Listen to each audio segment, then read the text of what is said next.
اعوذ باللہ من الشیطان الرجیم بسم اللہ الرحمن الرحیم۔ بخاری شریف حدیث نمبر 669، جلد صائم۔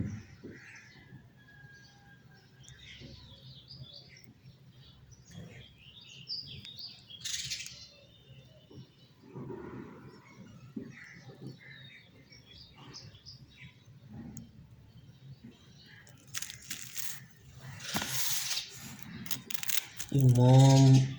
زہری سے روایت ہے، انہوں نے کہا مجھے عبید اللہ بن عبداللہ نے خبر دی کہ ام قیس بنت محصن جو پہلی مہاجرات عورتوں میں سے ہیں جنہوں نے رسول اللہ صلی اللہ علیہ وسلم سے بیعت کی، اور ام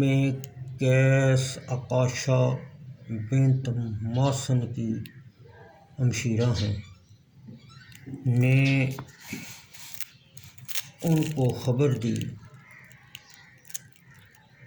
کہ رسول اللہ صلی اللہ علیہ وسلم کے حضور اپنا بیٹا لائیں،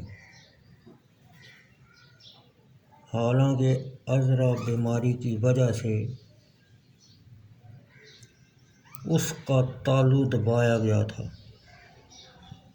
آپ صلی اللہ علیہ وسلم نے فرمایا، اللہ عز و جل سے ڈرو، تم اپنی اولاد کے تالو کو اپنی انگلیوں سے اٹھا کر اور اس کو دبوا کر کیوں اس کا علاج کرتی ہو اور بچے کو تکلیف پہنچاتی ہو؟ تم اس عود ہندی کو استعمال کرو، عود ہندی کو استعمال کرو، کیونکہ اس میں 7 بیماریوں کے لیے شفا ہے۔ ان میں سے ایک نمونیا ہے، اور عود ہندی سے مراد قسط یعنی قاف کے ساتھ قسط ہے۔ امام زہری نے کہا، قاف ساتھ قسط میں یہ ایک لغت ہے، اور اس میں دوسری لغت بھی ہے،